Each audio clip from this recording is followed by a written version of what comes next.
Blessings అనేది very very important, పెద్దల blessings and also అలాగే గురువుల బ్లెస్సింగ్స్ కూడాను. అదొకటి కాకుండాను నిండు బ్రాహ్మణు, చదువుకున్న బ్రాహ్మణి వాయనం ఇచ్చి థర్స్డే ఆయన బ్లెస్సింగ్స్ తీసుకోవడం అనేది కూడా వెరీ ఇంపార్టెంట్ అనమాట. అదొకటి కాకుండా వీళ్ళు కూడా ధార్మిక కార్యక్రమాల్లో పాల్గొంటారు.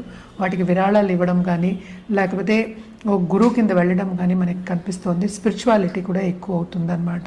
సో తప్పక ఇవన్నీ ఉన్నాయి కనుక ధర్మక్షేత్రాలు వెళ్ళి సందర్శించుకోవడం అనేది కూడా చాలా మంచిది వీళ్ళకి. ఎస్పెషలీ ఏ గురువు అయినా సరే మనం శక్తిని కూడా గురువు అంటాము, సో దేవి స్వరూపాన్ని కూడా. సో ఏదైనా సరే పూజలు అలాగే ఏంటంటే ధార్మిక కార్యక్రమాల్లో పాల్గొని దాంట్లో చురుగ్గా పాల్గొనడం, అలాగే ఏంటంటే ఒక మన గోల్నేమో నిగ్రహంగా పెట్టుకుని దానికి దిశగా నడవడం అనేది వెరీ ఇంపార్టెంట్ అనమాట. అంటే ఏంటంటే సెల్ఫ్ బిలీఫ్ కోల్పోకూడదు, అంటే కాన్ఫిడెన్స్ అనేది ఇంక్రీజ్ చేసుకోవాలి అనేది చెప్పడం జరుగుతోంది. ఎందుకంటే ఈ పరిహారాలన్నీ దానికి అనమాట.